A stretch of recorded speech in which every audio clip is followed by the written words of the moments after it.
For the record, this matter is before the court on the defendant's motion for to show cause, seeking enforcement of the terms of a judgment of divorce. This hearing is being conducted via Zoom. Present is Attorney Matthew Kaplan, representing the defendant moving party, Kimberly Borman. Ms. Borman is present. In addition, it appears that Mr. Attorney Jeff Bennett has reappeared in this matter on behalf of the plaintiff, Brian Bowerman, and Mr. Bowerman is also present. Good morning, everyone. Good morning. Your Honor. Good morning. The parties have conferred at length with Mr. Walker from the front of the court this morning. Mr. Walker has provided the court the following recommendation.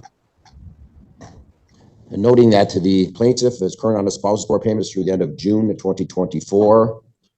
Upon the defendant providing proof of her making the life insurance payments, plaintiff will reimburse the defendant for any life insurance payments that she paid after plaintiff stopped depositing money into the joint bank account. That is a recommendation. Mr. Kaplan, is this recommendation agreeable with your client this morning? It is, Your Honor. All right, Mr. Bennett, is this recommendation agreeable with your client this morning? I apologize for stepping over, Your Honor. It is not acceptable to him in one part. He believes, or we believe, that he owes life insurance from the date of the judgment of divorce through when the payments were last taken out of the bank account.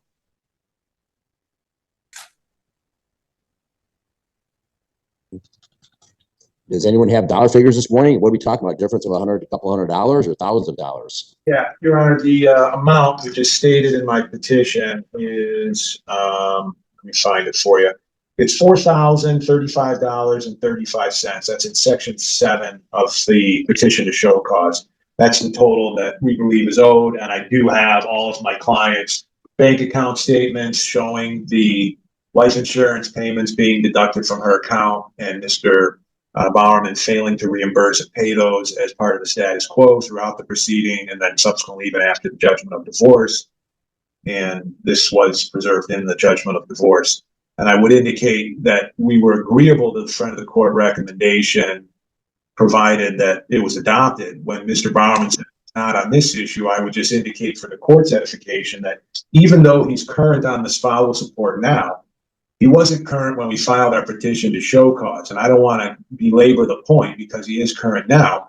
But as my petition shows, I sent a letter to Mr. Bennett on January 30th. We filed this petition in April. It's now July.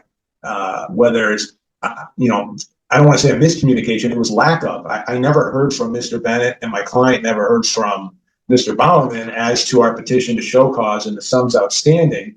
And the reason he's current on his spousal support now is because he was unilaterally deducting the amount of the car payments from his spousal support, and he paid them at the end of the month instead of the beginning. It's a lot of miscommunication on that issue, but not one that we understood until today.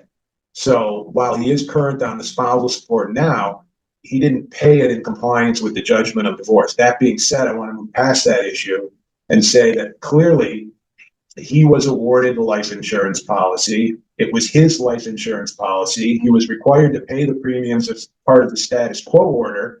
And what he did back in the beginning of 2022 is he took his name off the bank account, and the payments kept coming out of it. Now it only has my client's name on it, and he never paid her. And so we preserved that he needed to pay that amount. It was an issue.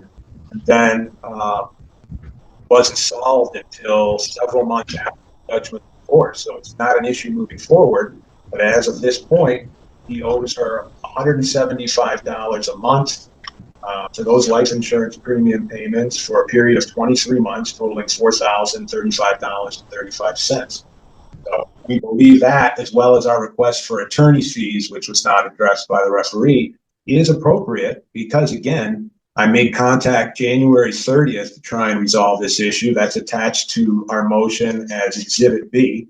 We served this in April, and here we are in July, and there was no communication, no answer filed to the motion. So I think it's unnecessary. All he has to do is pay these life insurance premiums. If he had done that and communicated with us, we wouldn't be here today. So we're asking for the $4,035 as well as $1,350 in attorney's fees. Mr. Kaplan, the insurance was $175 a month premium for 23 months. Is that is that issue? Yeah, that's the period of time. Yes, Your Honor. All right, and Mr. Bennett, how many? your client interprets what the judgment differently. Your client acknowledges some responsibility for the life insurance, but not 23 months. Your Honor, that's true. How many months? Excuse me, he owes from the How many date of months the does Mr. Barman acknowledge responsibility for? 9, including this month. I don't know what any of the payments are. He hasn't seen the deductions. I'm sorry, I don't know if you muted out. I missed the first part of your response, Mr. Bennett. Can you repeat that? It's 9 months through today. I don't know what payments were paid in that 9 months. We haven't seen any of that. And I did not get a copy of the petition, which is why it wasn't answered. But we believe that the correct interpretation of the judgment of divorce is that it's the 9 months. The amount that was currently due and owing was addressed in the status quo order provision of the judgment of divorce at the amount of $62,380. They included everything that was in the status quo order, which was included those life insurance policies. When he was paying the interest in the house, in addition to a $50,000 that was owed for the offset and the equity in the house, he paid an additional $62,380 is the amount of monies owed under the status quo order. And so our position is that he owes from that date going forward, from the date he took over the house, which is the beginning of November. Your Honor, briefly, I would just refute that. It's very clear from the language in the judgment of divorce that he was to, it says on top of page 2, current financial status quo shall remain. I got numerous page 2s. This judgment, it looks like every page is numbered page 2. So, and first of all, who drafted the judgment? Did Mr. Bennett draft the judgment? Yes. It was actually both of us. It went back and forth probably 9 times, 8 times, maybe. Mr. Bennett drafted it. I'm going to assume it was my mistake. And well, any ambiguity would be construed against the drafter. So, how many pages do I count back from the cover page of judgment of divorce, Mr. Kaplan, they're referring to? Starting by referring to the actual page 2, so the second page of the document of the judgment. Status quo order. Yeah. Current financial status quo shall remain in effect until the first of the month following plaintiff's payment of the funds owed to the defendant as described below. The funds total $62,380.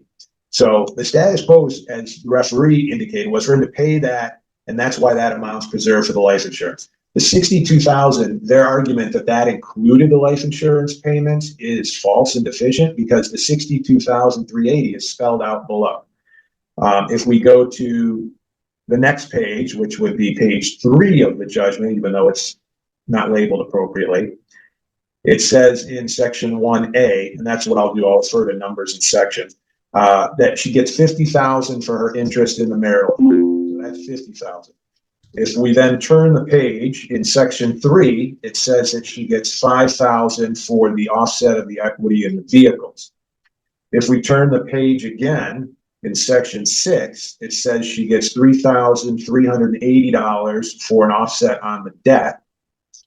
If we turn the page again, 1, 2, 3, 4 more times, and eventually we'll come to a page that has constructive trust on it, statutory probate provision, and at the bottom, attorney's fees. There's an amount of $4,000 for attorney's fees that was awarded to her. If you add up $50,000 plus $5,000 plus $3,380 plus $4,000, that equals the $62,380 that is stated. It does not indicate that she is to be reimbursed for the life insurance or anything else that was owed under the status quo. And so that disproves that argument. Response, Mr. Bennett, that's pretty convincing. Yeah, and I'm going to apologize. Like Mr. Kaplan, I just returned from a 2-week vacation.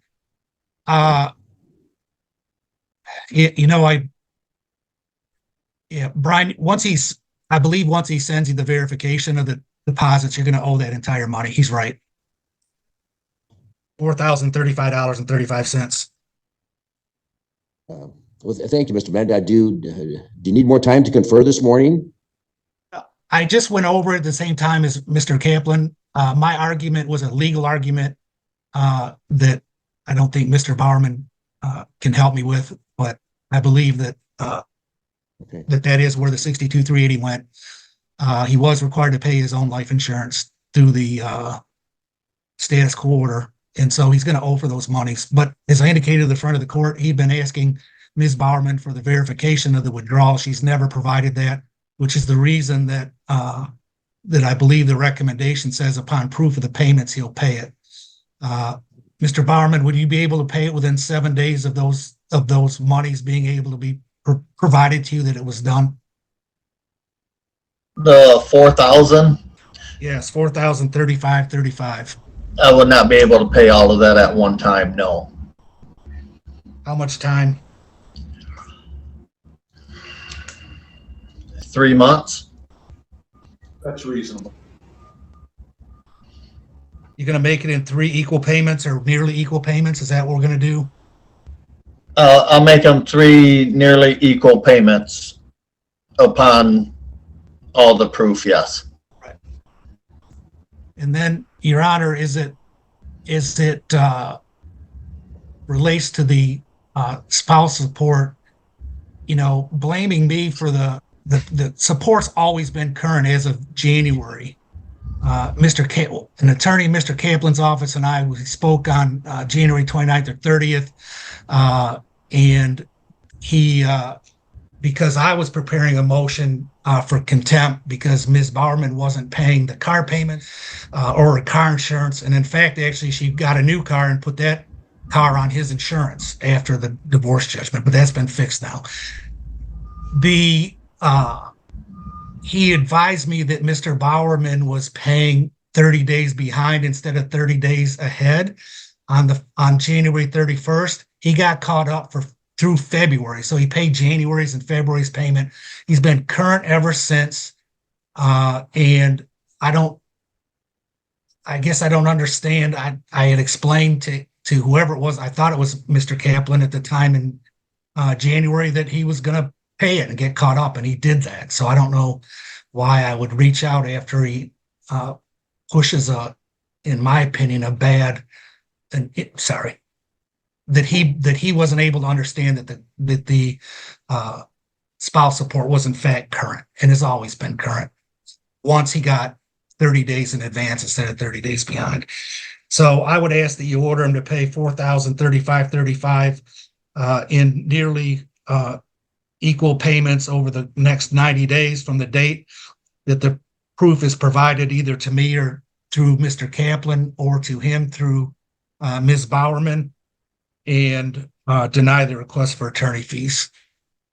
Thank you. Clearly, Mr. Bennett, Mr. Kaplan, there's a lack of communication here, which led to this issue. How is the life insurance premiums being paid right now? Is Mr. Bowerman paying those directly? So he's picked up those payments? He's paying his life insurance payments. Right. How does Ms. Bowerman know if he's paying those? We know that they have stopped coming out of her, being withdrawn out of her bank account. So we don't know that. We at least know that they're not being taken out of her bank account. Right, but how does obviously she's going to want to verify every couple of months that the payments are being made and there's no lapse in this coverage. Correct. Mr. Bowerman, How is Mr. Bowerman paying those? Is he paying a direct payment? Is he writing a check? how are you paying them? I'm sorry, Your Honor. They're direct payments. I'm sorry, direct payments? Yes, Your Honor. Mr. Bowerman's coming out of your checking account every month. Is that correct? The $175 premiums? No, not $175, Your Honor. Okay. How are the life insurance premiums being paid? It's not $175, Your Honor. Okay. How much are the life insurance premiums a month? I don't know where I get the 175 figure. How much are the life insurance premiums? Mine tells me $95.25. Oh, so $95 a month. How are you paying those? I got a letter back in January, February, because it was canceled when Miss Bowerman canceled it, and I don't know when, to be considered for reinstatement. Okay, so what's the status of the life insurance policy? Has it been canceled or has it been reinstated? It was canceled by them. I paid the $95.25, but the dividends were gone because they were taking the dividends to pay for it. Okay. Well, you got a problem, Mr. Barman. You need to secure a new insurance policy. And it's going to be obviously at a greater cost, and it's going to be at your cost.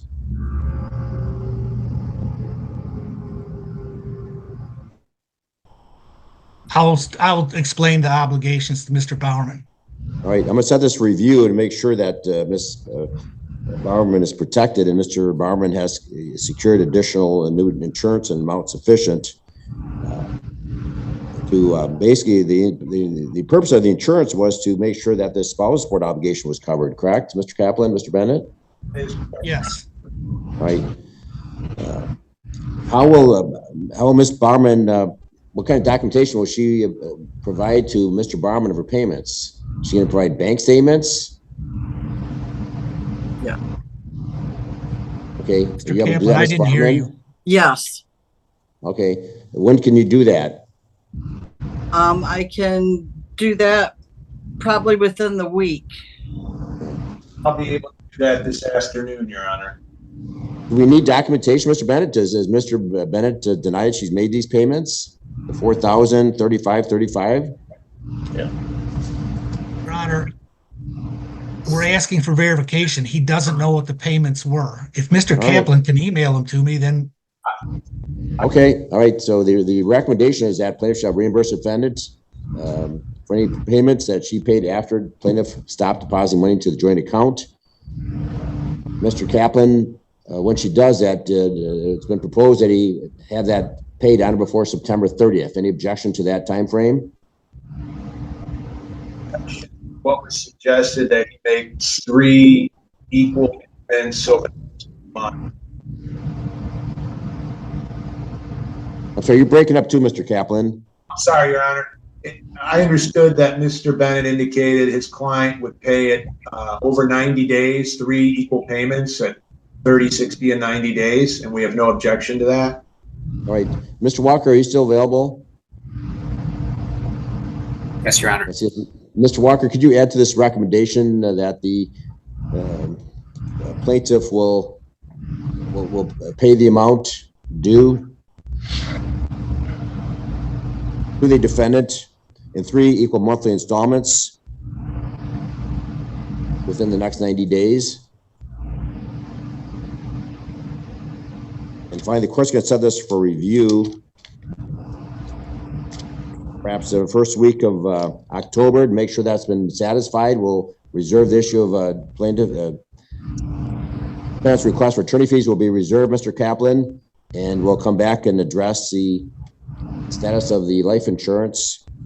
We have either October 1st or October 2nd. Available October 1st or 2nd? Whichever works for Mr. Kaplan will work for me.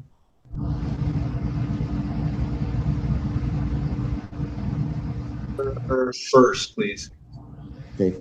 How about 8:30 on the 1st? Will that work? Yes. Yes, Your Honor. Okay, so Mr. Walker, if you could put in the order that the parties refer back for the court to review the status of the life insurance coverage, October 1st, 2024, 8:30 a.m. via Zoom. Hopefully at that time we can confirm everything and hopefully we don't need to argue about attorney fees if Mr. Barman has satisfied this order and also secured satisfactory insurance prior thereto. If in fact everything is satisfactory, Mr. Kaplan, Mr. Brennan, you can always call the court and we can remove the court's docket if we need not appear that day, but we'll get our docket for October 1st at 8:30. Absolutely. Thank you. Thank you, Your Honor. Last question, Mr. Barman, when are you going to pay the July payment? Is it due not the 1st of the month? I've paid the July payment already at the end of June. Oh, okay. All right. Okay, anything further than this morning, Mr. Kaplan or Mr. Bennett? No, Your Honor. All right, thank you both. That will close. You can all zoom out. Thank you, Mr. For the record, this matter is before the court. Post-judgment issue being involved for the purpose of reviewing the status of a life insurance policy. that the plaintiff was to secure for the benefit of the defendant. This hearing is being conducted via Zoom. Present is Attorney Jeffrey Bennett, representing the plaintiff, Brian Bowerman. Mr. Bowerman is present. In addition, Attorney Matthew Kaplan is present, representing defendant Kimberly Bowerman. Good morning, everyone. Good morning. The parties, good morning, Ms. Brower. The parties have conferred with Ms. Brower from the front of the court, who has provided the court the following recommendation that the plaintiff sent to the defendant today a check in the amount of $90.52. Noting that the plaintiff allegedly mailed a check of $175.45 yesterday. I'm not sure who that check was mailed to. That those two checks would satisfy the life insurance payments due to the defendant. And it's also noted that the plaintiff is current on spousal support through September of 2024. That's recommendation. So, Mr. Bennett, Mr. Kaplan, has a replacement life policy been secured? Well, it's not a replacement policy. He just needed to pay her the sums owed for his policy that were withdrawn from her account. And he has made two payments prior, and with these two additional payments being made, that would bring him current, Your Honor. So the policy lapsed, is that correct? But it was reinstated? It was a policy on the plaintiff's life, but the payments were coming out of defendant's account. So until they were able to change the withdrawal from the bank account, that needed to be taken care of. I don't know what plaintiff's done with the account, whether it's lapsed or in existence. We just needed to recoup his premiums for the defendant. Correct, but I thought there was also a policy that covered unpaid spousal support arrearages and that the plaintiff allowed that to lapse. Your Honor, if I may, Mr. Kaplan. Please. I know that it came up at the last hearing. It was not part of the order that was entered. Mr. Bowerman did send me proof of payment of a new insurance policy that replaces the old insurance policy. Okay, that was the court's recollection that the old policy lapsed due to non-payment premiums, and the parties will come back before the court today to make sure we've got a new policy in place. So apparently we do, and that's Mr. Kaplan, that new policy is satisfactory to your client, Ms. Bowerman. Is that correct? Kim, have you seen that? No. Okay. Yeah, Jeff, if you could just send me a copy of it, that's satisfactory, Your Honor. I just would like to see a copy of the policy in existence. When you want to make sure that Ms. Bowerman is the beneficiary of that policy, obviously, correct? Correct. Yeah, we just need the documentation. But Mr. Bennett was correct in his recitation. It wasn't part of the order, so I had forgotten about that, Your Honor. You're much more on the ball than I am. So yes, if Mr. Bennett could send over the proof that the policy was reinstated, ensuring the spousal support, so that we can have that, that would be wonderful. Thank you. Do you have that policy in your possession, Mr. Bennett, or do you have to secure that from your client? I have the receipt for it. Let me see if I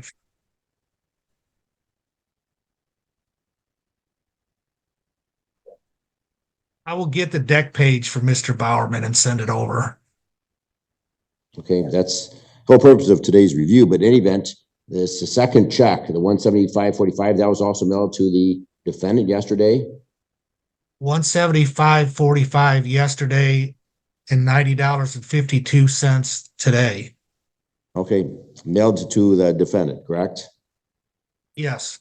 Okay, I wasn't sure if it was mailed to the insurance companies. Just wanted to make sure we're on the same page. Yes, So to the defendant. receipt of those two payments will satisfy the reimbursement to Ms. Bowerman of the amount she previously paid for the prior policy to keep that in effect. Is that correct?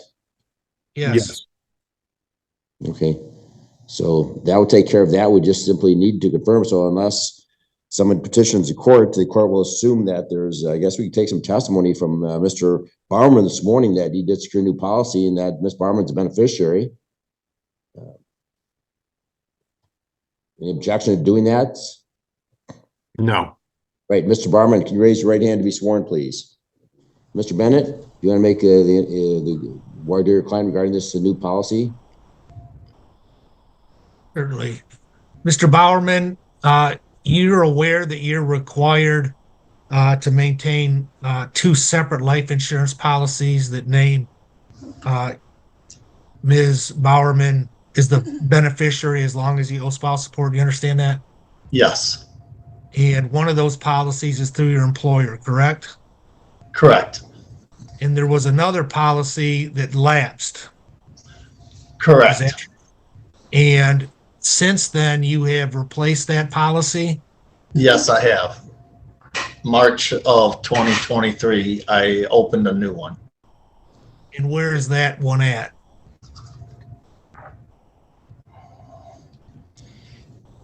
Is that the State Farm Insurance Company? No, that was another one I had. They named that one in the order in the divorce. Oh, I see. Was my State Farm one. Where is the new insurance policy? That one is with, I have to look this up. Is it with American Insurance? American, something like that, yes. The And you pay- judgment of divorce, Jeff, names State Farm, American Income Life, and employer provided, those three. Yes. So you also have American Insurance Company that you started that now cost you $97.54 a month. Is that right? Correct, with the same amount of coverage. Okay. In looking through the documents that were sent, I don't see the declaration page. I will get with Mr. Bowerman, Mr. Kaplan, and have that sent over to you. I appreciate that. But no, I pay that monthly. I'm trying to find something on that. Right. And you're current on the payments for Yes, that I insurance. am. Yes. I don't have any other questions, Your Honor. Mr. Barman, the $1 million question is, who is the beneficiary of that life policy? Kimberly Bowerman is the beneficiary on that one, sir. Mr. Kaplan, do you have any questions, Mr. Bowerman? No, I don't, Your Honor. I trust that Mr. Bennett will send me the declarations page for the policy. Very well. Anything further this morning then, Mr. Bennett or Mr. Kaplan? No, Your Honor. We thank you for your time.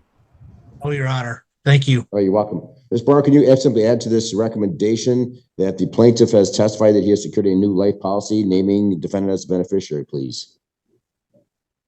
So, note that testimony was provided this morning, and hopefully Mr. Bennett can provide a copy of that policy to Mr. Kaplan for the benefit of Ms. Barman. All right, very well. Thank you. That will conclude this matter. Everyone can zoom out. Have a good rest of the day. Thank you, Your Honor. Before the court, Have a good the day. plaintiff's motion for entry of temporary orders. It's been a recently filed divorce complaint. This hearing is being conducted via Zoom. Present is Attorney Kimberly Kuhn representing the plaintiff husband, Robert Albert. Mr. Albert appears to be present with Ms. Kuhn. In addition, Attorney Kelsey Minor is present representing defendant wife, Teresa Albert. Ms. Albert is also present. Good morning, everyone. Morning.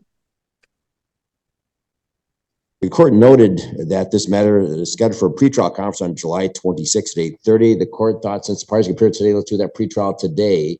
And typically, Ms. Minor, just for your information, that the pretrial, all the court does is move it forward in terms of scheduling mediation. The parties have met with Ms. Patrick, our friend of the court, this morning, and Ms. Patrick has provided the court find a recommendation that the parties shall engage in mediation with Ms. Patrick on August 8th, 2024 at 1:30 p.m. So that would be Zoom. And subsequently before the court for a continued pretrial.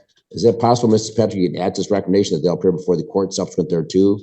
Further, in the interim, defendant will pay the mortgage on the marital home. Plaintiff will pay utilities at the marital home minus the cable. Each party will pay their own car payments and car insurance. Each will buy their own groceries. Ms. Kuhn, is this recommendation this morning agreeable with your client? Your Honor, the recommendation is mostly agreeable with my client. Currently, his wife is working, actually closer now. She got transferred to Chrysler FCA in Toledo. She's on track to make about $85,000 this year. There are two mortgages. They have a home in Swanton. They also have a marital home. The marital home mortgage is $1,573.91. My client is going to pay it. Ms. Patrick made that recommendation. He's fine with that. Ms. Patrick did not And we talked about it, did not make a recommendation on the payment of the mortgage for the other home, which is about $792. And I understand her reasoning. Her reasoning was that we were going to be in mediation in August. So I understand Ms. Patrick's recommendation. I understand the logic behind it. However, it does need to be paid, and Ms. Albert is earning a significant amount of income. In fact, her shift differential went up and her hourly went up. So at the time of the response of this motion, her pay stub showed a rate salary of $35.26. She's now making $37.72 an hour. She's working 6 days a week. They're living together in the same home. And she's not being ordered to pay half of the mortgage for the home. The second home is going to be sold. She's getting 50% of that. She's getting 50% of the equity in the home.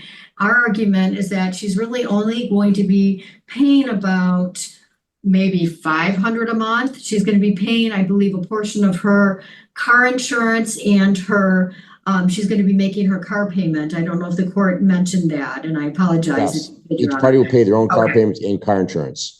So with everything that my client is being ordered to pay and with the amount of income that she's earning, we're asking that the court order that she pay that August payment for that second home of $791.80. I know that opposing counsel is going to argue that my client is earning a lot more, but if you look at his pay stub, his bonus of $17,564, 100% of their bonus was put into the 401k, which means that his wife is going to receive the half of that. So to use that as he's earning that in addition to his income, and also the fact that she's going to receive half of that because it's in his 401k is double dipping. She has the ability to make a payment on that home. That payment pales in comparison to the mortgage payment that he's making on the marital home. And we definitely want to make sure that those mortgage payments are going to be made. As I stated, the house is going to be sold. She's going to get half of the equity, but she should also be paying for these mortgages. So I would ask that the court consider ordering her to pay the Swanton home mortgage of $791.80. Thank you, Your Honor. This recommendation, maybe it says defendant will pay the mortgage on the marital home, plaintiff will pay utilities. There's two homes, Should Your it be the other Honor. way around? There's two homes. You're correct, but on the marital home, this It'd be says the that other way around, Your the Honor. defendant is Teresa Albert. She'll make the mortgage pay the mortgage on the marital home. Is that correct? That should be the other way around, Your Honor. I will. correct. Okay, that's what I'm inquiring about. It's just it's confusing. So it should be the plaintiff will pay the mortgage on the marital home, correct, Mr. Albert? Correct. Yes. Okay, and the defendant will pay utilities marital home. So Ms. Patrick, we need to modify that, switch that Yes, around. Your Honor. The Swanton home, is that being rented? Is there any rental income from that home? No, Your Honor. It's gutted. There's no carpet in the home, so it's not really in a condition to where they can rent it. So they're going to sell it. They've agreed to sell it. The issue is going to be, we're going to get a realtor in there because there's a lot that isn't done with the home, and the goal is going to be to find out what minimum needs to be done to the home in order to maximize what the parties are going to get. If the realtor comes in and just says, you know what, you'd have to redo all of it, they're just going to sell it as is. So the home will get sold, but until it gets sold, Miss Albert is earning a significant amount of income. She's living in the marital home. My client's paying the mortgage. She's paying a minimum amount in comparison to what her income is, and she's getting half. She's getting half of everything. It's 29-year marriage, half of everything. She should be ordered to pay that second mortgage. What's the status quo? What's the history of status quo? Who's been paying that mortgage? He has been paying the mortgage. However, she also is now earning significantly more income. So their work history changed. And because of that, she shouldn't be able to take the money and go on vacations and do what she wants while my guy is dying, trying to get everything paid. He's also paying for college tuition, but the child's emancipated, so I get it. It's not the court's issue. But my point is, she's earning a significant amount of income, more than she's ever earned during the history of his marriage. They have 2 homes. She's getting 50% of everything. They're living together. She's paying very little to live in that home. She can certainly pay for the mortgage on that second home. Even though Ms. Kuhn, your client, or you're suggesting Ms. Albert received a pay increase, did she have equal income with Mr. Albert? He's making 40, he makes 42 an hour. She makes 37. So he's making $5 an hour more. And if you look at the mortgage, the mortgage on the marital home, it's $1,573.91. The mortgage on the Swanton home is $791. We're asking for help, some contributions. He's making $5 an hour more than her, yes, but she also works overtime. So, And also So when does she works, and she also gets excess pay adjustments too. So there is a lot of income that the parties make when they're working. And my client works overtime too, but Miss Albert knows that he's doing that because the parties want their kids' college tuition paid. All right, Ms. Minor, your response? yes, my response is the party's been married for 29 years. We have maintained the status quo that existed during the marriage. That's what my client wants to do. She believes it's fair. I did produce pay stubs. I produced a comparison of the parties' incomes year to date for April 19th. You can see that as of April 19th, that husband had already made $41,047.58 more than my client. This arrangement is appropriate. My client began working prior to this divorce being filed, and the parties have been following the same status quo the entire marriage. I don't see a basis now to make her pay more than the parties have previously been doing. And I do believe that the breakdown of the expenses is fair based on the pro rata income of the parties. And my client came into this not agreeing to now pay the gas and the water and the garbage, but as part of settlement negotiations, she's agreed to take those on as well. And one other thing that's important to note is when the parties were married before they filed for divorce, husband also paid her phone payment, but my client has picked that up now as well. So essentially, she's picked up the phone payment, she's picked up the gas payment, and she's picked up the water and the garbage voluntarily since this all began. Even though she didn't have to, she's picked those things up. And during this divorce, she has wanted the Swanton home to be sold. She has really not had anything to do with that home. Mr. Albert's brother was living at that home for 5 years, and she just wanted it sold. So she doesn't feel it's equitable for her to have to now pay half of the mortgage of this home in Ohio that she really has not had anything to do with. Your Honor, if I may, actually, Miss Albert cut my client off of the phone bill. So she's not paying my client's phone bill. My client had an added expense. If you look at the electricity, gas, and water, if you look at the payments, it's about $310 a month. It pales in comparison to the mortgage of $1,573 that my client is paying. The Swanton home was their home that the children grew up in. So for Miss Albert to say that she has absolutely no affiliation with the Swanton home, that was actually a home that was owned by her family that my client purchased. But that home has been owned prior to the party's marriage. So for her to say that she has absolutely no affiliation with that home is just absolutely ridiculous. So no, my client was cut off of the phone bill, so he's paying an additional $100 a month because of that. She's paying $310 a month pretty much. That's all the utilities cost to live in that home.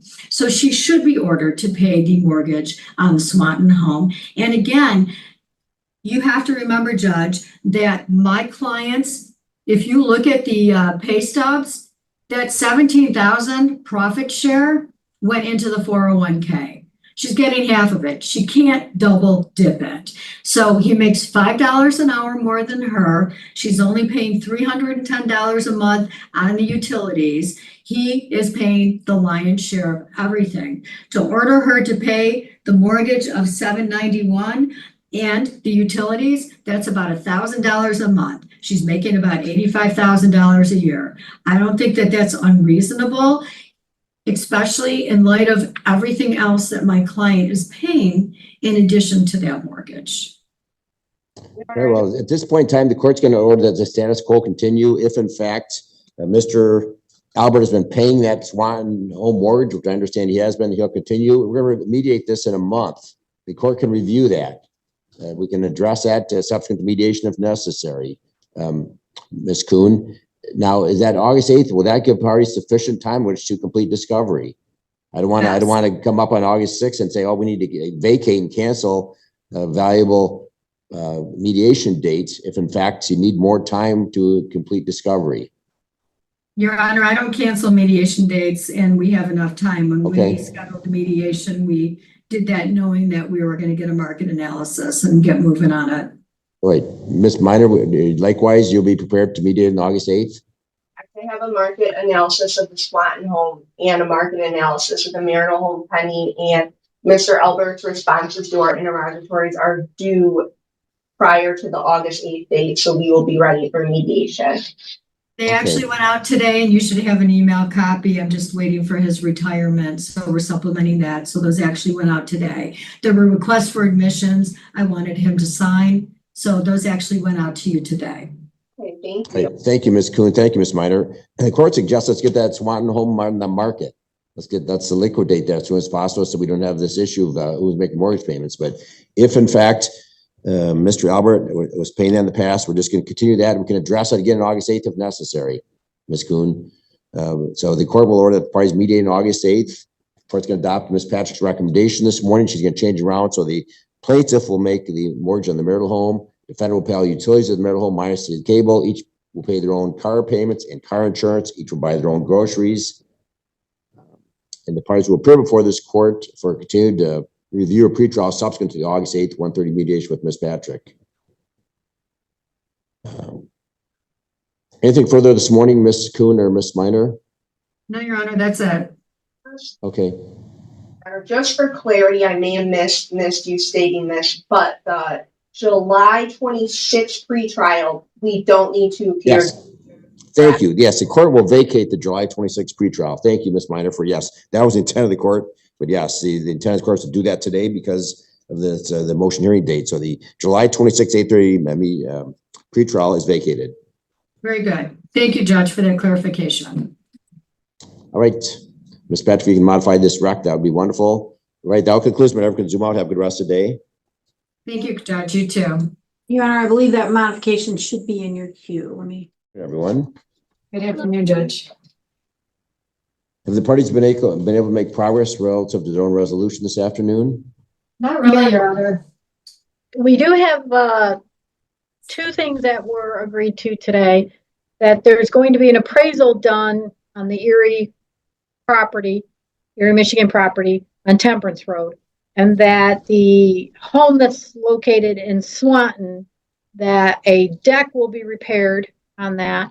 Mr. Albert is going to do the repair. He will give the receipt for the lumber to the other party, but he has indicated he will not charge any cost for his own labor, and that house will then be listed for sale.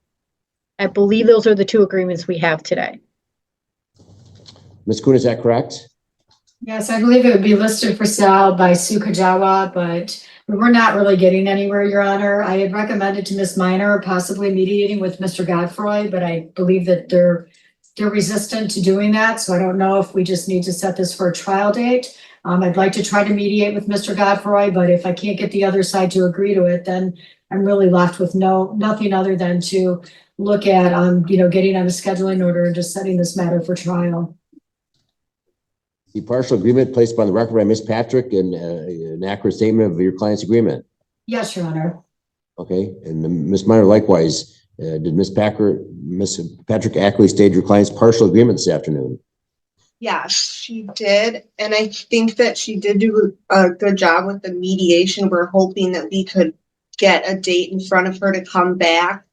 And then I also did respond to Mr. Godfrey's assistant. well, my assistant is responding with what dates were available, but it's not until December. So if we could hopefully get in with Mary as a mediator sooner, that could potentially be helpful. And then we'll have Mr. Godfrey if we need him.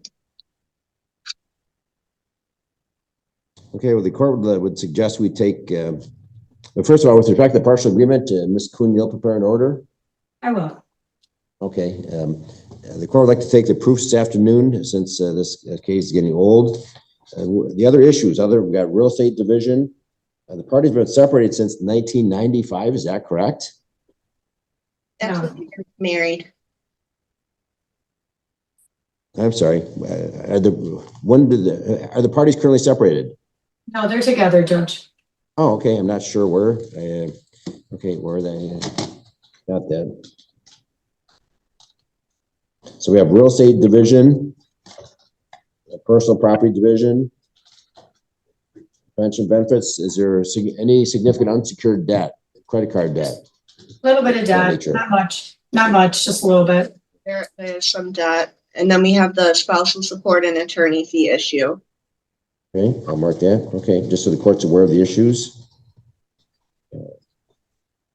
So the court proposed we take the proofs this afternoon. We stop the clock and the court will schedule another pretrial conference. If you want to mediate, begin with Ms. Patrick. Obviously, she's much more available than Mr. Godfrey. Mr. Godfrey, I believe, is scheduling into December right now, which is fine if the parties want to reach out and stipulate to that during the pretrial conference, now that we have taken the proofs. Ms. Patrick does have some dates available. Limited dates available in September, mid-September. If you want to, if you think you'll be prepared to mediate further with Ms. Patrick, like say September 12th at 1:30, or do you want to just, otherwise the court would just set otherwise the court would just set a random pretrial conference 60 days down the road, and you can always stip an order to adjourn that once you have agreed upon mediation with Attorney Godfrey. Your Honor, I think the world of Miss Patrick. She's an amazing mediator. We've been here twice. We've spun our wheels twice. We're not getting anywhere, unfortunately, despite having a great mediator. I would like to get a mediation date with Mr. Godfrey, with each party paying half of that mediation fee. And if we can set this matter for a pretrial out for 60 days, that would be wonderful. I've already sent an email through my paralegal to secure dates. So if we can get a date secured, I can also ask if there's any cancellations that Mr. Godfrey has, if he can get us in sooner. He's always been very accommodating. Certainly. Ms. Minor Officer, Mr. Godfrey is a longtime practitioner, and he seems to just have a knack at being able to facilitate resolution between the parties. And his expense is very reasonable compared to other counties. Correct. Any objection to working out a date with Ms. Kuhn to schedule mediation with Mr. Godfrey? No objection. Like I said, my assistant is responding regarding those December dates. Okay, and any objection to the parties sharing equally his costs? My client would request a 60-40 split based on the incomes. Her paying 40% and husband paying 60%. Or we can have the mediator decide on that. That might be the best. Have Attorney Godfrey determine you can address that in the course of mediation. So that issue should not have to delay scheduled mediation. So Ms. Kuhn, Ms. Martin, then you'll both reach out to Godfrey and try to coordinate a date, get on a schedule as soon as possible. Is that correct? Yes, Your Honor, but I think when I've had this issue before with Mr. Godfrey about trying to determine the costs, he doesn't normally like to do that, and he also doesn't address like the payment of during mediation. I would ask the court to order 50-50. They both make money. They're both working full time. She's making about $80,000. I mean, there's no reason why they can't both have skin in the game at a 50-50, and they each pay 50-50.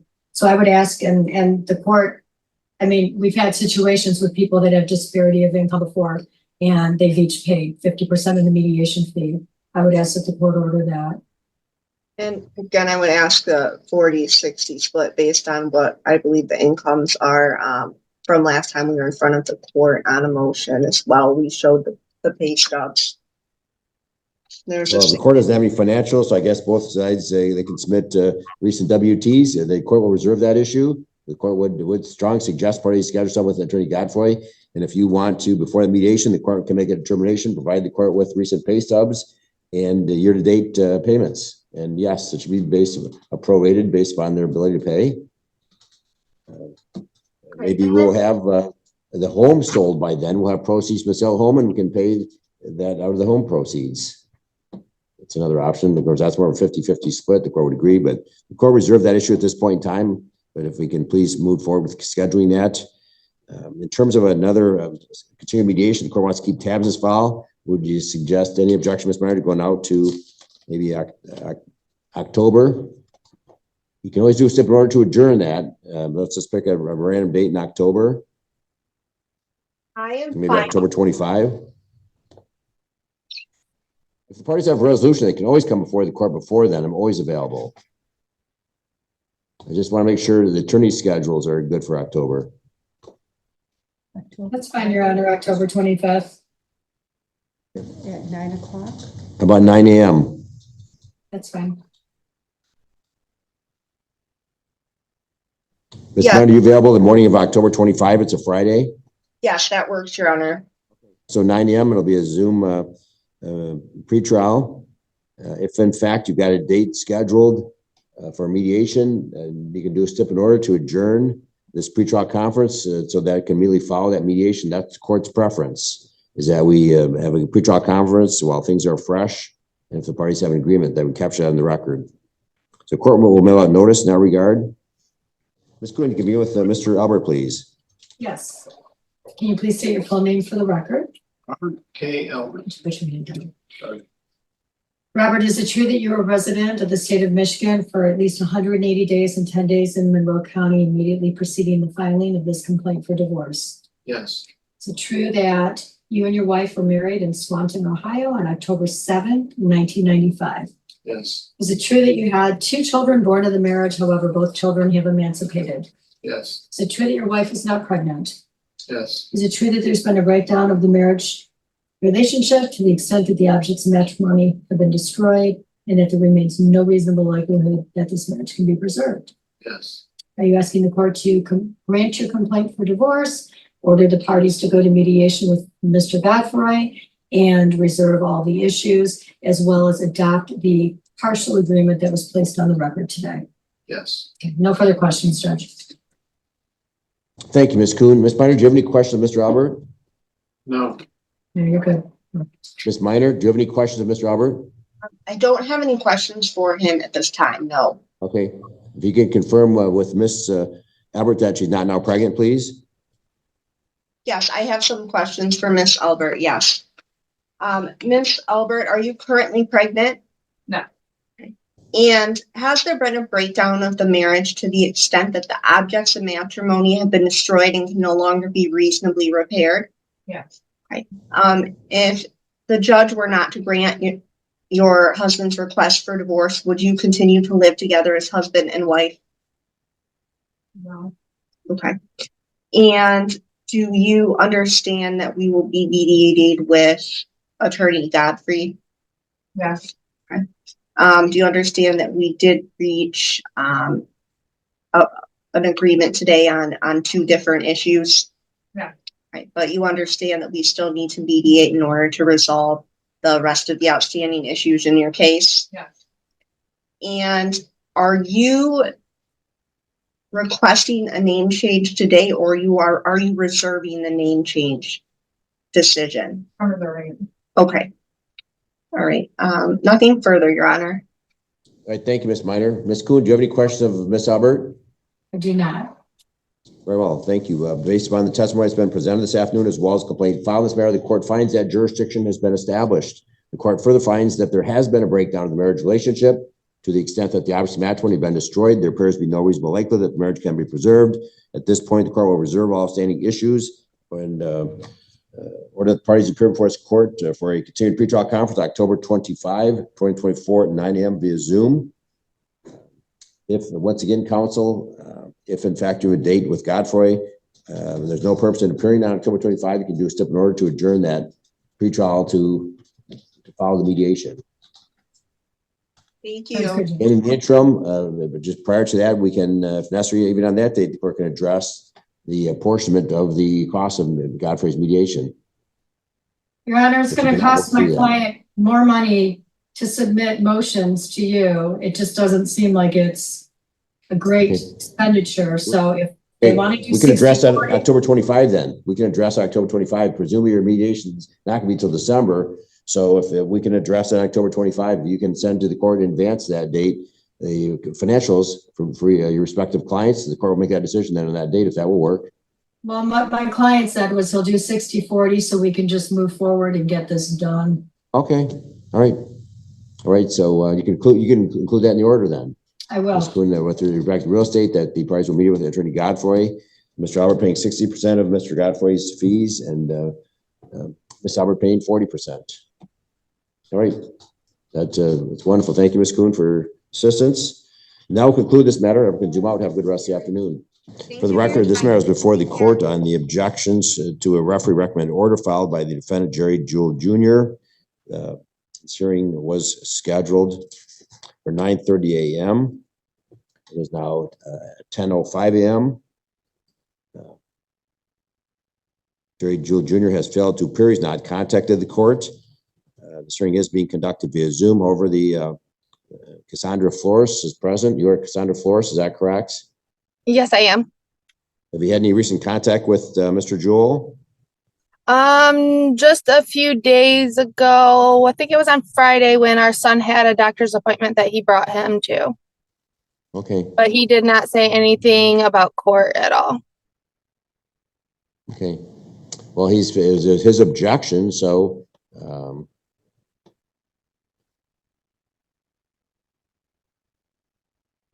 the court will deny his objection, and the friendly court support recommendation of April 18th is adopted and confirmed as an order of the court. I believe it increases child support to $584 a month.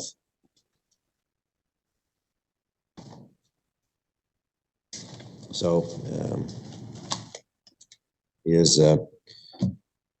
this was his opportunity to appear and address it, but he's failed to do so, and he's more than 30 minutes late. So the court will adopt the recommendation. Any questions, ma'am? No, I do not. Okay, that will conclude, Mayor. Thank you for appearing. All right, thank you. Have a great day. Welcome. Thank you. For the record, this matter is before the court on the plaintiff mother's objections to provisions in a judgment of support, which the court notes was entered by consent of the parties. In the event this hearing is being conducted via Zoom, it appears both parties are present. Ma'am, you're Harmony Owens, is that correct? Yes, sir. Good morning, Ms. Owens, and it appears Sir, you're Tristan Griffer. Yes, Your Honor. Good morning, both of you. The two of you met with Ms. Patrick from the front of the court, and it was provided the court with the following recommendation that referee recommended order, that judgment of support be adopted but modified. Rather than week on, week off parenting time, it's being recommended that fathers should have parenting time from Friday at 5 p.m. until Monday at 5 p.m. The parties that will do the parenting time exchanges at the Monroe City Police Station on 3rd Street. It's actually 2nd Street, is it not, Ms. Patrick? I believe you're correct, Your Honor. I believe that would be 2nd Street. Would you like me to fix that? I think everybody knows. I just want to make sure there's a public safety station on 3rd Street, is it not? And I want to assure the parties to make sure that they, which is a fire department. I don't know at what time they're talking about housing police department down there. It was the police station across the street from the courthouse, Your Honor. Right. I'll change it. I'll make it so everyone's clear it's on 2nd Street. The court recognizes we have a young child here. All right, Ms. Horns, is this recommendation agreeable with you this morning? Yes. So the two of you will continue to share legal joint physical custody. The only thing is parenting time, rather than week on, week off. It'll be every weekend. Mr. Grifford, do you understand the recommendation this morning? I understand the recommendation, Your Honor. Do you have any objection to the court adopting the recommendation? I don't necessarily like the timing. I believe that the week on, week off was working out just fine. At least on our end over here. I think that Friday to Monday is just not a whole lot of time. I really enjoy the time that I spend with Liam. And seems like a lot less time to me. Objecting to the recommendation, is that correct? I believe so, Your Honor, yes. Well, what do you mean you believe so? Either you do or you don't. It's a yes or no question. It's not, well, maybe. The reality is yes. time can be modified any time, but it's got to be changed of circumstances. I apologize, Your Honor. I'm not used to court systems. This is very new to me. Yes, I would like to object to the new recommendation. All right, Ms. Owens, the court system, we can't have people changing their mind every other week. You agreed to this.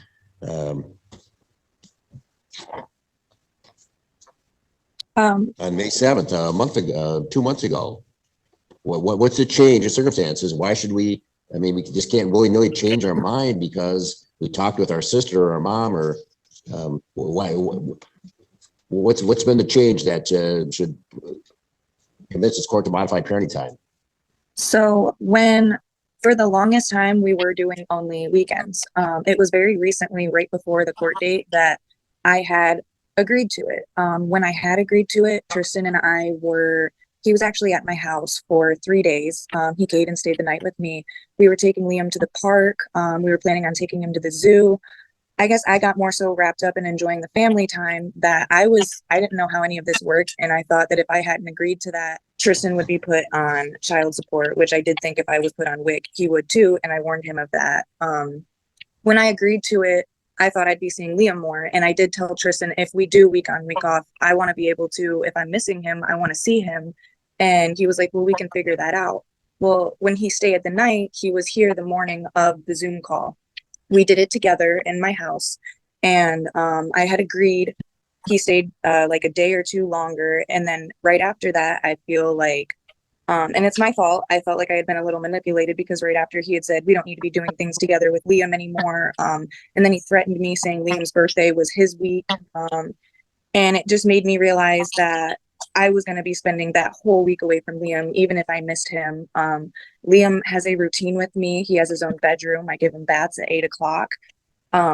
Whereas Liam is in a basement over there. And as she said on the Zoom call, Liam is being taken from 1 week, getting adjusted and used to being in his own home, and then getting taken. And Tristan does live with his uncle, and they live in an unfinished basement.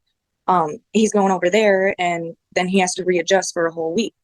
I don't think it's fair to me or Liam to be taken away from each other for 7 whole days, especially if Tristan's going to say that, well, his birthday is on my week, or anything. Like, originally when we had talked and before, it was very, I don't know how to say it, constantly argumentative. He had agreed that I would probably be able to see Liam if I missed him, but I was very skeptical of doing it in the first place. And I do apologize for changing my mind. I thought things would be a little different. Well, the reality is your child's going to have to learn to adjust the rest of his life, because the two of you are not married, you're not living together.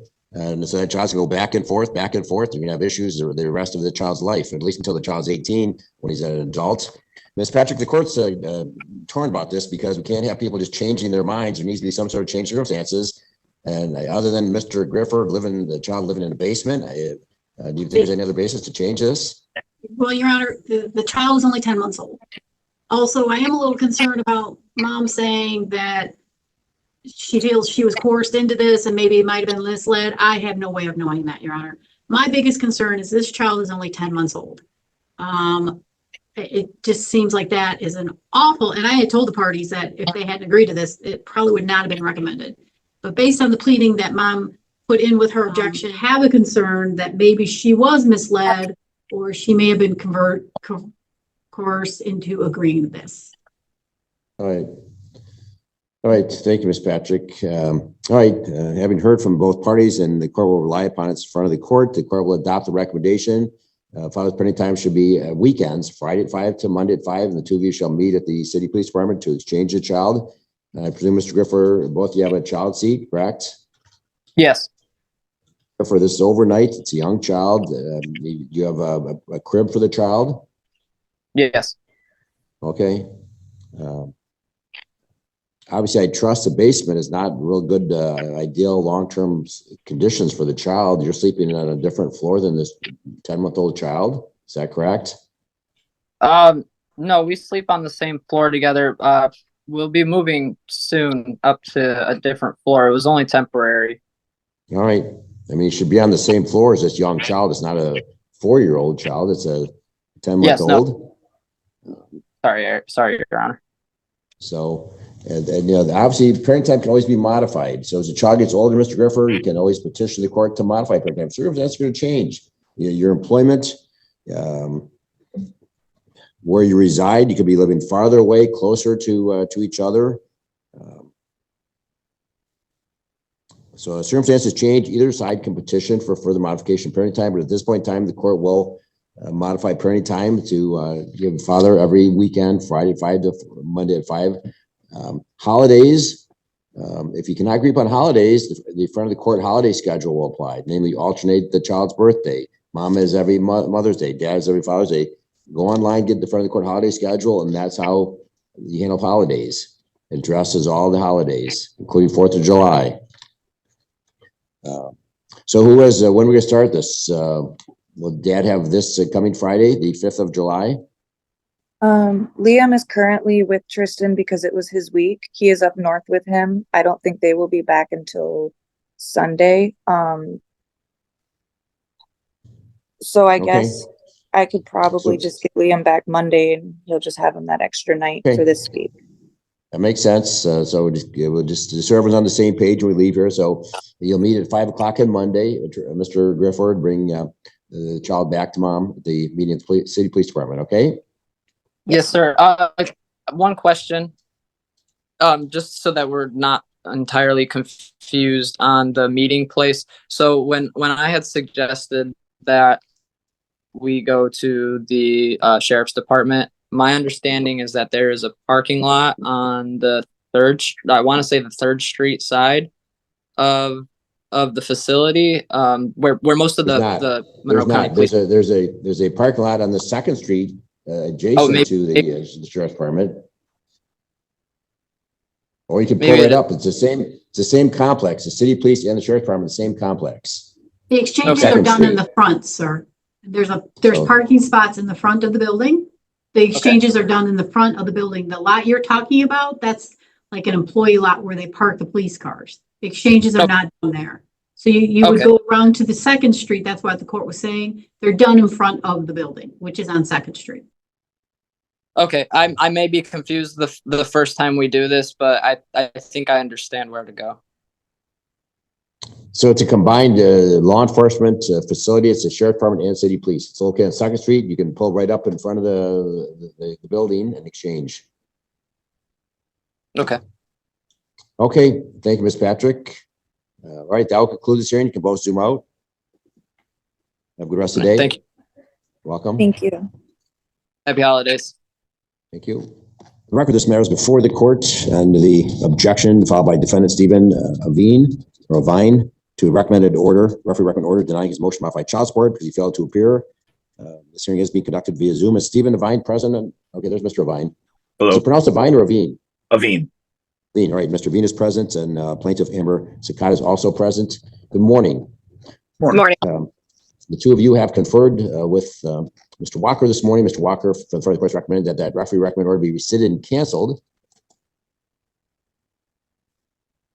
And that the court enter an order for child support effective July 1st, 2024, in the amount of $100 per month, rather than the $462 that's been recommended. Mr. Avine, are you asking the court to adopt this recommendation this morning? That's correct. And Ms. Sakat, do you understand the recommendation? Yes. Do you have any objection to the court adopting this recommendation? No. Okay, the support will be $100 a month. Of course, this is always subject to modification. As Mr. Avine or Avine, as this employment and income changes, yours do, you can always modify, file a petition to increase or modify the child support. It's not much, $100 a month to raise a child. I've lost a job after having for 10 years due to my other daughter being mentally unfit to be left alone. So it's not my choice to not work currently. Well, the front of the court has a 4-page list of employment opportunities. You can come down and take a look at that, and then some opportunities may be remote. Obviously, you got to secure some employment. Yeah, I've been trying. I've been working with Michigan Works, trying to find something remote. Okay. Continue those efforts. On the interim, the court will adopt the recommendation. Do either of you have any questions for the court? No. I do not. All right. Thank you for both appearing. You can both zoom out. Have a good rest of the day. Thank you, Mr. Walker. Thank you. Thank you, Your Honor. For the record, this matter is before the court and the defendant's motion to enforce a judgment of divorce, as well as opt into front of the court services. This hearing is being conducted via Zoom. Present is Attorney Maria Zagorski, representing the defendant petitioner, Michelle Licata. Ms. Licata appears to be present.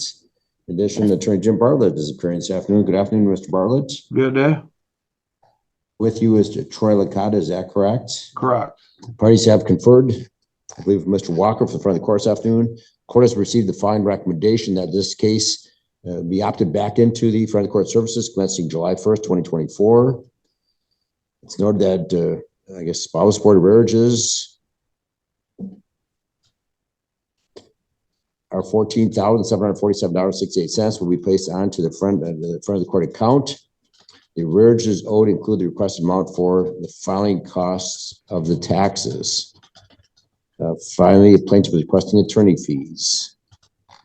And the court note that parties met with Ms. Patrick, not Mr. Walker. Correct. Anyway, that's a recommendation. Mr. Gorski, is this recommendation agree with your client? Judge, there was one more component. Mr. Licata apparently has already paid Attorney Pastrana, although I haven't had confirmation from her in the form of an email. We did agree that he would complete his intake with Attorney Pastrana within 7 days. Okay. So I just want We should include that in this in any order that Mr. Licata shall complete the. He's paid his share of the fees. He's got to complete a form, an intake form. Is that correct? He is representing today that he has paid his share, but he still has to give her information so that she can move forward. Okay. And Mr. Brawley, that can be accomplished within 7 days of today's date. Is that correct?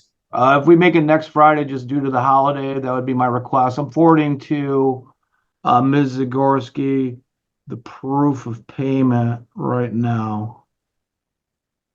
I don't So you're have asking any that- objection to July 12th. That's fine. All right. So Mr. Patrick, if we could add to this that the the plaintiff shall complete intake form and provide necessary information to Anna Pastrana on or before July 12th, 2024. I'm sorry, July what? 12th. I'm sorry, July 12th. And one correction, Your Honor, on that recommendation, it should be the defendant is requesting attorney fees, not the plaintiff. Yeah. Thank you. And I am, but there was a little hiccup that occurred. We had an agreement. I think we do agree to all of these terms. The problem is that at the end of our meeting with Ms. Patrick, Mr. Licata disclosed that he's not getting a paycheck. And so while he was very forthright in letting us know where we could send an income withholding notice, he then disclosed that he's not working there because he was in an auto accident on April 25th. That was his fault. He had been drinking, allegedly. I don't think he's been convicted yet. But regardless, I now have this problem where this income withholding notice is going to go to the Andersons and Mommy, and they're not going to be able to remit any money. And so my client's still not going to be paid, and we're moving my frustration and my client's frustration over to Ms. Patrick, which doesn't seem to be a good use of her resources.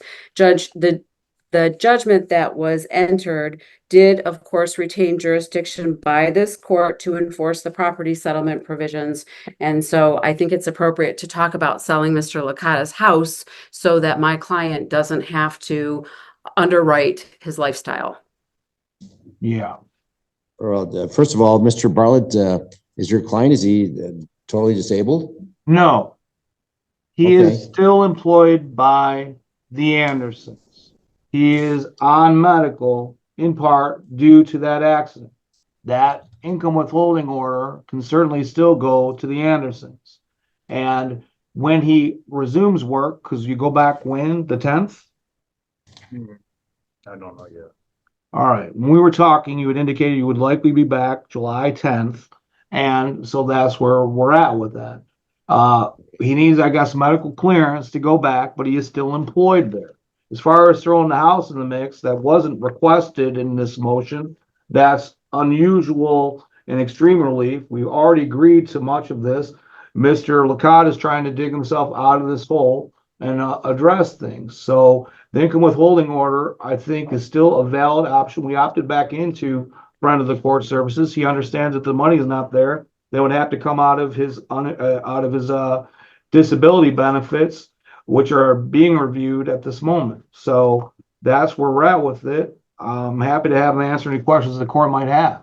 So, but he is still an employee of the Andersons. Right. So, Ms. Gorski, it sounds like you go ahead and submit the income withholding order to Anderson's, but obviously that could take years and years. We have a significant rearage here. What other assets, I guess, if you're going to conduct some discovery, the court has no problem sending this for review in 30 days. And if in fact, Mr. Licata to come back with a plan that he's going to, whether it's a personal loan or whatever, gets a home equity, the court would consider other options, such as order him to sell certain assets. So I think that Mr. Licata needs to go out and get a home equity loan now that he's back to work, Mr. Bartlett, and come up with maybe 10 grand to make a significant reduction, these significant or outstanding rearages. So that's what the court's. I don't have any we can objection. give you a review date in 30 days. In the meantime, you can see what you can receive from income withholding order. They, of course, they may not, I don't know what they're gonna do with if they're disability benefits, Ms. Gorski, whether they'll pay those or they're not wages. I don't know if those are exempt from income withholding order.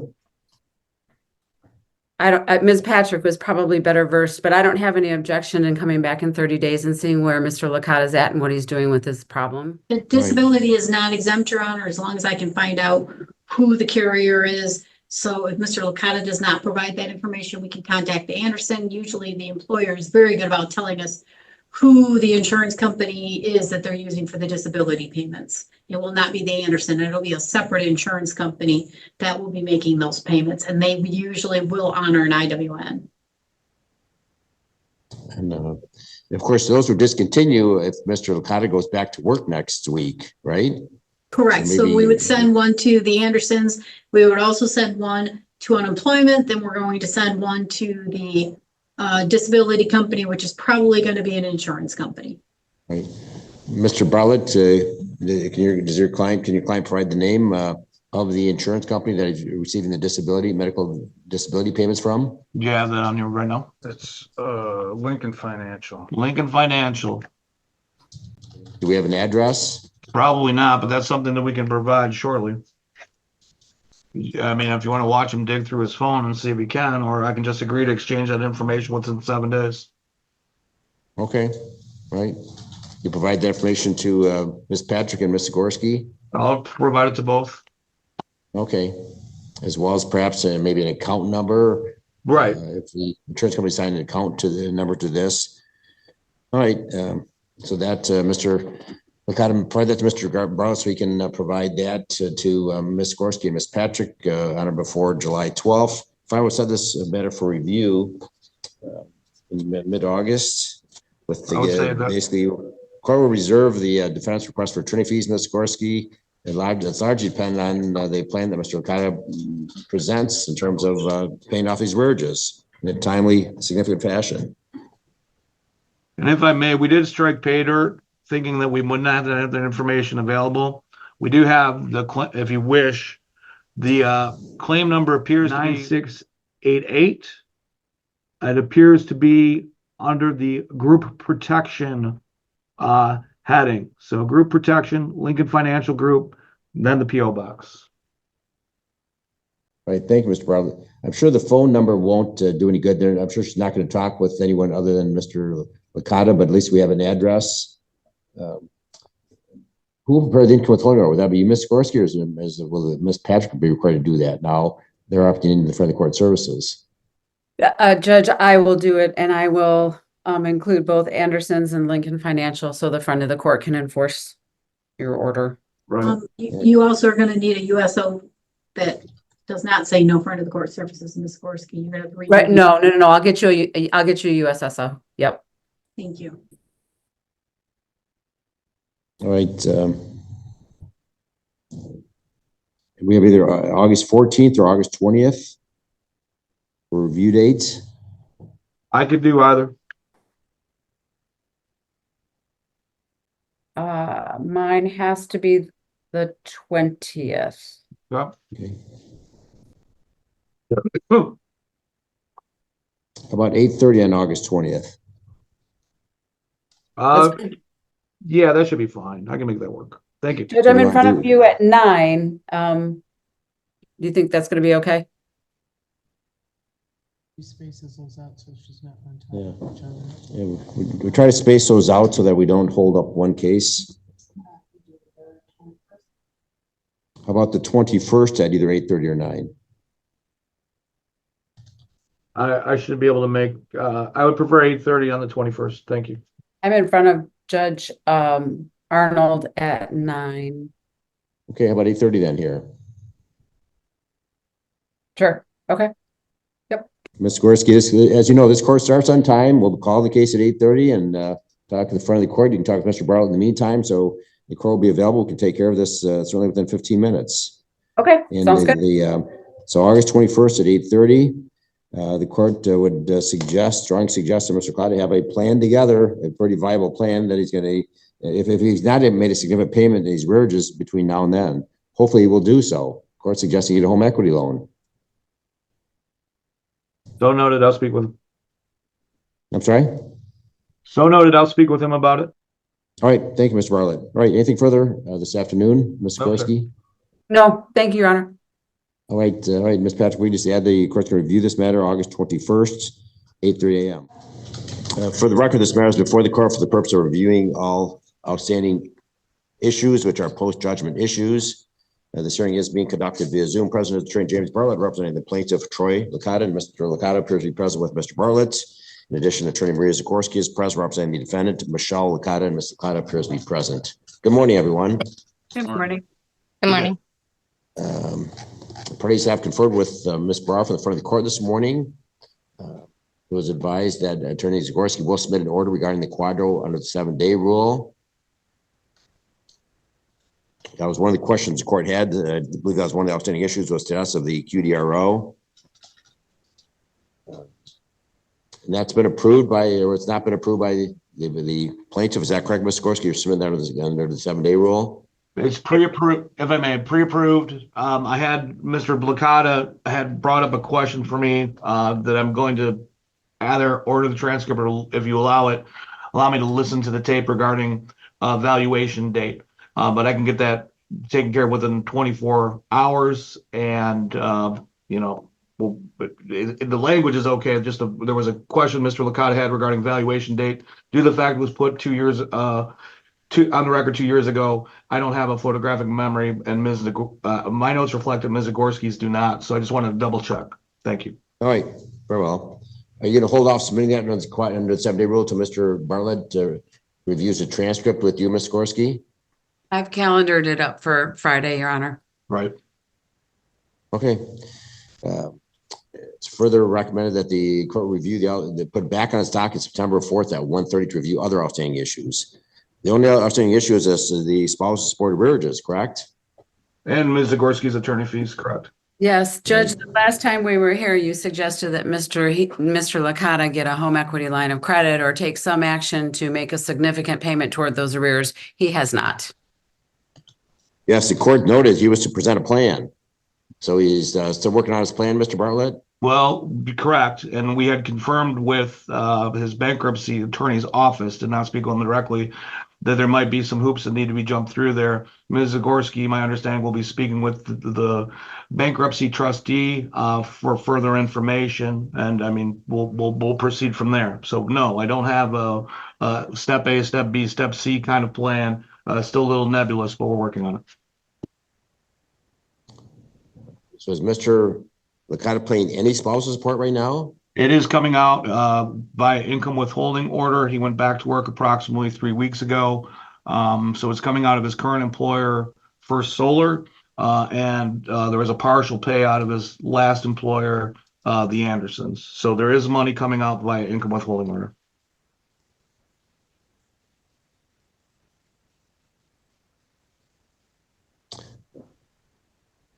All right, is this recommendation agreeable then, Mr. Zagorski? Putting this over to September 4th at 1:30? But it is, Judge. I just need to get some more information from the trustee. Okay. Likewise, Ms. Bartlett, this is a recommendation agreeable with you and your client? It is, and I know Ms. Zagorski needs to get more information, and I need to take a listen to the judgment that was placed on the record. Thank you. Well, this is like 2 weeks away. Will this give you enough time? I'm loath to keep bumping these things on and on and on and on. It's a post-judgment matter. I mean, do we need to give you 30 days? I want Mr. Licata to come back with a concrete proposal. What assets he's going to sell, does he need to, when's he going to be out of bankruptcy, Mr. Bartlett? To give you a little bit of history there, my understanding is that At one point, I believe Ms. Zagorski had pulled it up on August 6th. If I'm off on that date, I apologize. That there was a petition to terminate or dismiss his bankruptcy. Mr. Matt Vivian, who used to work in Monroe, you probably recall him, is the attorney handling his bankruptcy. I did not speak with Mr. Vivian directly this morning, but his office confirmed that they had responded to that. That there will be a hearing on that matter, although I don't believe she had the date at her fingertips. And I have spoken off and on with Mr. Vivian regarding Mr. Licata's bankruptcy proceedings. I don't know, probably every month and a half or so to see where it stands. So that's what's up. So I guess the bottom line Right. question is that going to be sufficient time, September 4th, or do you need to bump it out further into late September? The court wants Mr. Licata to come back with a plan. So if he needs more time to have that concrete plan, we need to address these are, the court calls pretty significant spousal board arrearages. Yeah, it's almost $15,000, Judge. And there was an order entered in November that's refinanced his mortgage loan with Directions Credit Union. His mortgage loan at that time was, the balance was $20,000. You had suggested that he get a home equity line of credit, and he claims today that he cannot. It's a Chapter 13, so he's under an organized plan. And so that was my question to the trustee, is whether he can take some equity out of that house to pay my client. He says he can't. I don't know whether that's true or not. And if I Is it may, September? and if that was where I was going, Your Honor, if I'm agreeable to the court's suggestion of continuing it out further so that everybody has some more time and a more thorough plan. At the same time, I had agreed to the quick review because I know Ms. Zagorski's client needs the money and is concerned. So I would just defer to the court as to how you wish to schedule it. So you want to keep it on September 4th, Mr. Zagorski?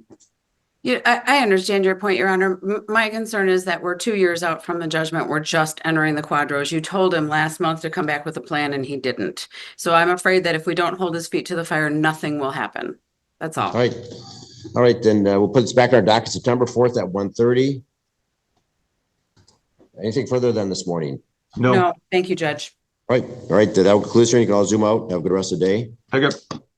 One being status of a qualified domestic relations order, the other being a spousal support arrear. Good afternoon, everyone. Good day. Good afternoon, Judge. What is the status of the qualified domestic relations order? It's not yet in the court file. It was submitted been 7-day. approved? Sorry, it was submitted 7-day rule by Ms. Zagorski. It will probably be on your desk for signature. If not today, then tomorrow, but that should enter within a matter of a day or two, I would assume. Okay, so that issue has been resolved. That correct, Ms. Zagorski? I submitted them on August 27th, Judge. Okay. The other issue before the court is spousal support arrearages. The court's informed it's about $16,000. The court asked Mr. Licata to, back in July of 2024, to present his plan to satisfy those arrearages. And he did not have any plan when he appeared before the court August 21st. The court would trust he'll have that plan. He's going to present to the court this afternoon, Mr. Bartlett. Well, the plan thus far, and we can pay more if we get more money, but he is employed with First Solar. There is a significant arrearage amount coming out as well as current benefits. He's still under that Chapter 13, thank you. Chapter 13 bankruptcy, so he can't liquidate any assets without running afoul of the trustee. We continue this so Ms. Zagorski could double check with the trustee to make sure that I wasn't blowing smoke. My understanding of Ms. Zagorski had made attempts but has not spoken with that trustee. But the plan is to keep working, to have that chipped away. And once through the bankruptcy proceeding, he'll have a better read of his assets and be able to take care of those at that time. So we don't have we're going to pay $5,000 by September 11th type of plan, but we have a plan forward and monies are coming out. Where's the $5,000 going to come from? No, I was using that as an example. We don't have a $5,000 plan for September 11th. We don't have that. Okay, I misunderstood. Yeah, what I'm Okay, getting at is we do not have a lump sum to present. We have monies coming out like any other case with an arrearage amount, and a significant arrearage amount is being deducted from each check along with the current amount. Once we're through the bankruptcy, then sure, we'll have assets that we might be able to tap, but until we're done with that, he does not have the ability to liquidate anything without running afoul of the trustee or the bankruptcy court. So the plan for the moment is to allow this income withholding order to do its job. Once we're done with the bankruptcy, then maybe at that point we can make some type of lump sum payment. So that's where we're at with that. We don't have the liquidity with which to throw a lump sum payment at it. We don't have a plan to make a significant payment by a certain date at this moment. Is Mr. Licata restricted by the bankruptcy trustee in terms of what he does with his income? Yeah, they fly spec everything. So does his income go all to the bankruptcy trustee, then pays debts? I had forwarded everyone, except I guess you, a deduction. So there isn't a deduction weekly to the bankruptcy trustee, but that will be coming out of the bankruptcy settlement at the end of the bankruptcy proceeding, correct?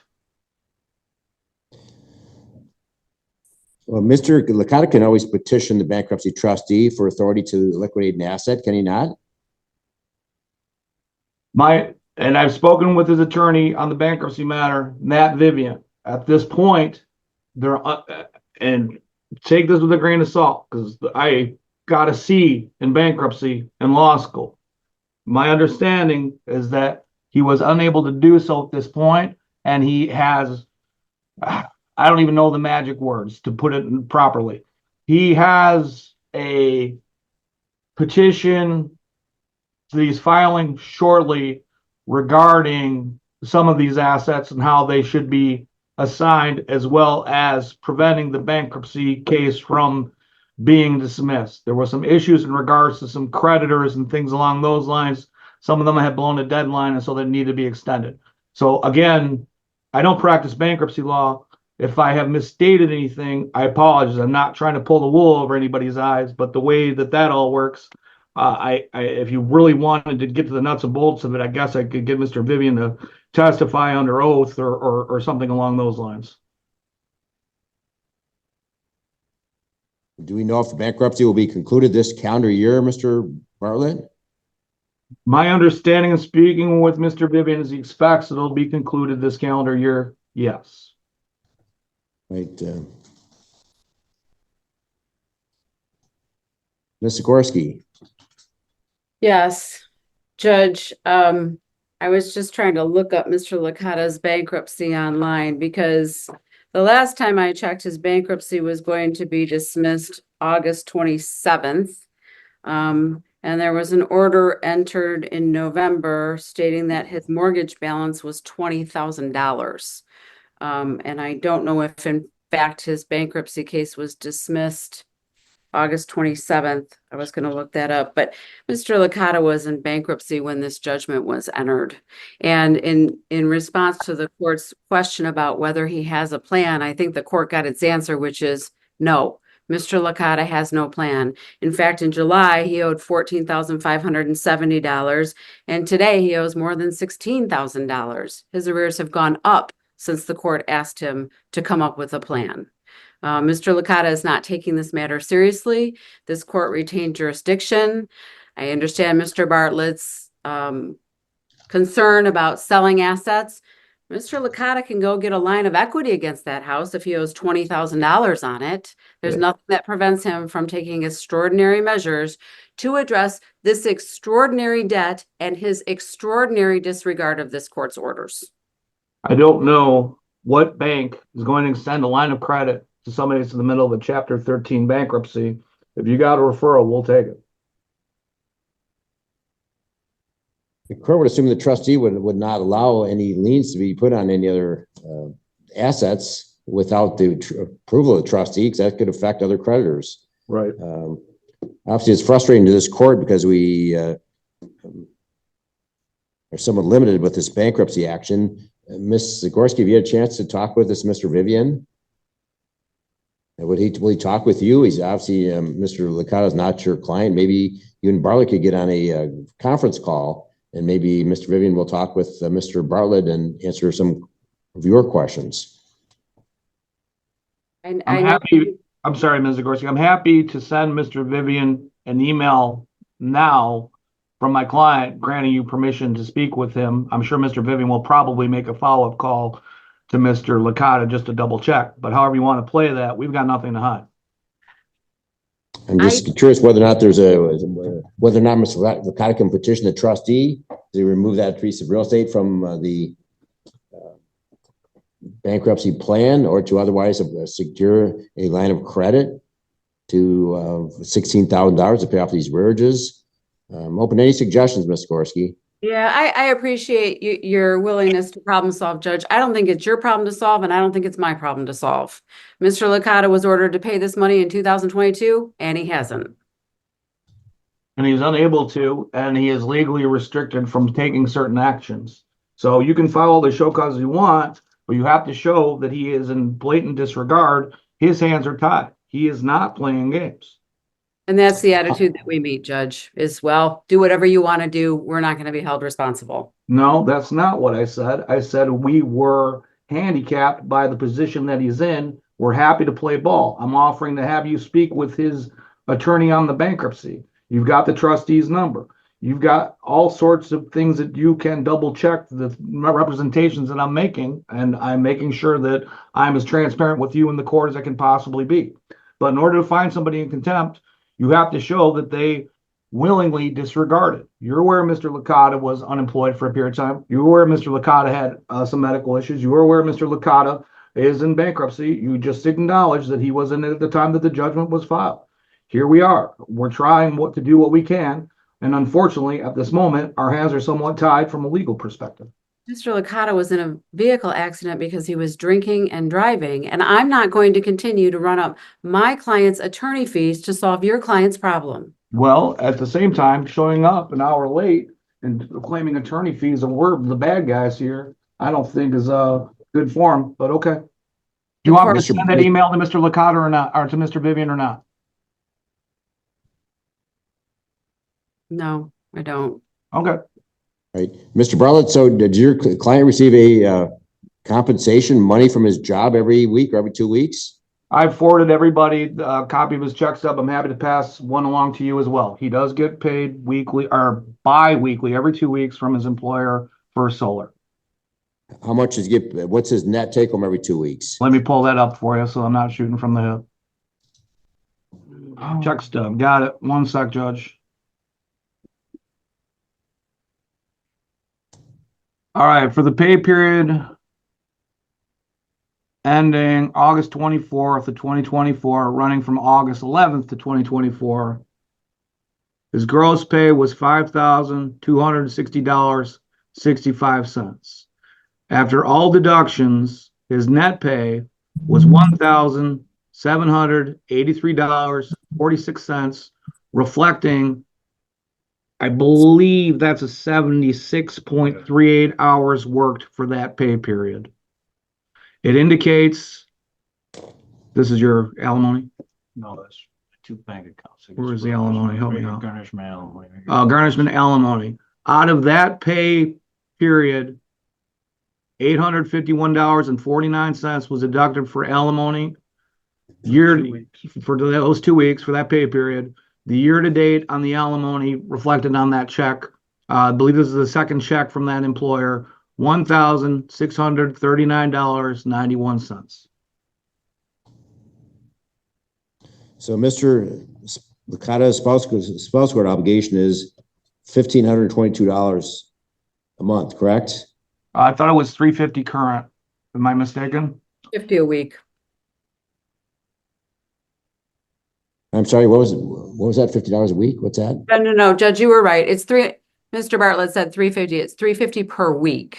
So Thank it is $1,500 a month. I misspoke. Okay. Thank you. So right now, the front of the court is receiving $851 a month. Is that correct? No, that was reflecting, I'm sorry, that was reflecting one pay period. It's 2 weeks. Correct. Essentially, Mr. Licata's paying right now $1,700 a month approximately towards spousal support. Is that correct, Ms. Patrick? If $850 is coming out every 2 weeks. So is he paying his current spousal support obligation? That is what we're requesting. I can tell the court that we have not received that. On August 12th, we received $521.44. On August 21st, we received $788.42. And that could be because Mr. Bartlett stated that's not an 80-hour biweekly check. The employer has to leave 50% of his net. So we are not receiving the full amount because they probably cannot take that out of his pay. Is that being taken out for the income withholding order? Or is that going to the trustee and then the trustee to the front of the court? Directly through the income withholding order. And I'm sorry, Ms. Patrick, I wasn't sure who was addressing. To the front of the court, Your Honor. Those two payments went to the front of the court. They were then transmitted to Mrs. Licata. Okay, so we're not getting the full amount per month, even though Mr. Bartlett suggesting that $850 is coming out of his paycheck every 2 weeks for spousal support. The two payments that we received for August did not cover the full charge of August. We received, for the month of August, we received $1,309.86. And the court is correct. The charge is $1,522.50. He's about $250 short for the month of August. Your first pay week of August, though, that wasn't a full pay. That wasn't a full pay. Right. And I would note, and I'm just double checking before I ran with my mouth. And I know that we had circulated the previous paycheck the last time we were here. The first month or the first paycheck of August, because you had just started this position, wasn't a full pay. So this particular pay period of the $851.49 is close enough to a full pay to make to build off of if you wished. But the prior paycheck was not, as he had started that job with the clock already running, probably a third of it or a quarter of it. He had not earned the money for it. But he's now back to work full time, so he should have full paychecks, correct? And bringing correct. Okay. Well, the court wants Mr. Licata to make up that difference.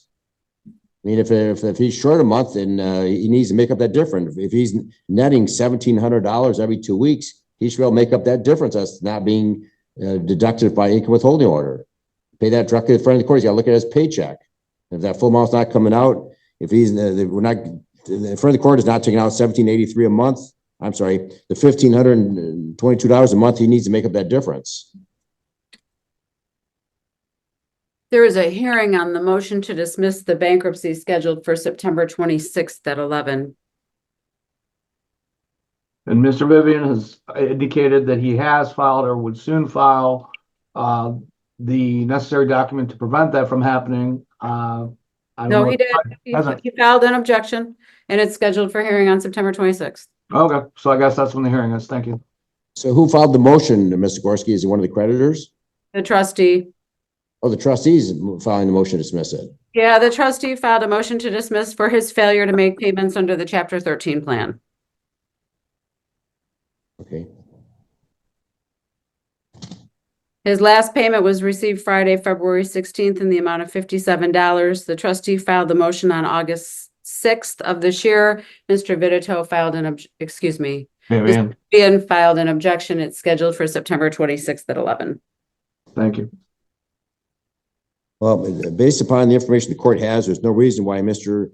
Licata should not pay the $1,552 every month from this point going forward. Right. We agree. Saying may not be able to pay off the rearages, but the court's going to order that Mr.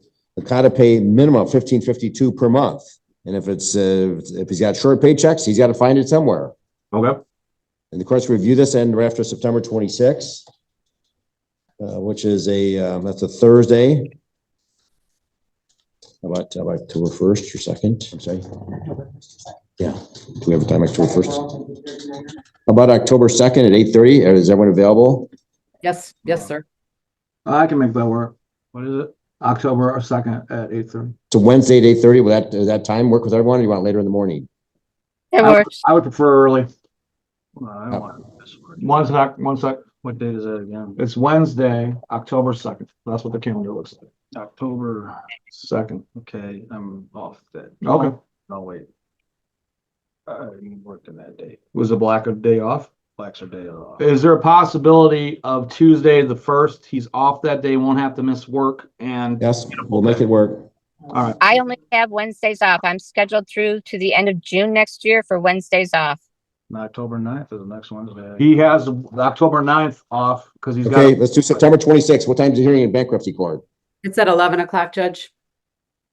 Okay, let's do it about 1:45. No, I've 26th? got a mental commitment hearing at 1:45. If you wanted to bank on that, maybe 3 o'clock that afternoon. Okay. Yeah. Okay. About the morning, 27th. How about Friday, September 27th at 8:30? That's fine. I will be in Judge White's on a criminal matter What time on the 27th? at Or, 8:30. I'm sorry, you go back to 26th. What if we did it at, say, at 11 o'clock? Would you be available on the 11 o'clock on the 26th, on the 20? I believe so, yes. The 26th at 11 is when Mr. Licata is required to. Oh, that's right. In bankruptcy. Right. We do 1:30 on the 26th? Okay, 1:30 and 26th. The only 1:30 on the 26th, that I had Thursday, that 1:30. Yeah, that 1:45 hearing in Judge Lohmeyer's at 1:45. I don't know that we'll be done in 50 minutes. Do we need more than 15 minutes? I don't know. We've been here for 90 minutes on today, so I couldn't say. And let me apologize to the court, Your Honor. I was in Judge Lohmeyer's and I was late. And I'm sure I would have no problem showing Mr. Bartlett grace if he has to be late to a hearing for me in the future. What about and you say the morning of the 27th is not good with your schedule, Mr. Bartlett? I can't do 8:30. If it was 10 o'clock or something, we can make it work. What day? Okay. Oh, wait, the 27th. Yeah. Well, I'm the one that's gonna make the money. Right. That and I know we're arguing about money. Mr. Licata is working that day. He's off the 26th. Show me their calendar. You take lunch, you go to his car and take lunch. Where the court's not going to take do this at noon when it's their lunch. Oh, he can take his lunch. Do you run HR over there? Okay, Mr. Bartlett. Yeah, I just see that I've got an evidentiary on the 26th, 27th. so that will not work. 27th I can make. We can do the 27th. At least we'll have an answer. I'm working. No, Okay. He'll take the day off and we'll be down a little bit of money. And I'll have to take the day off too. Well, I don't want people to take time off. What about Monday the 30th then? Everybody. Look, Monday the 30th. I am available on Wednesdays. I have every Wednesday scheduled off. Michelle, the judge heard you. We got it. Thank Where's you. your October? Yellow. Second, 16th. This will be a Zoom hearing. People can take a break from work. It's a Zoom hearing. I'm not, of course, not required they personally appear. I have absolutely no internet at my work. Well, tell the judge that. He indicates he has. Do you want September 27th or Friday? Or do you want Monday the 30th?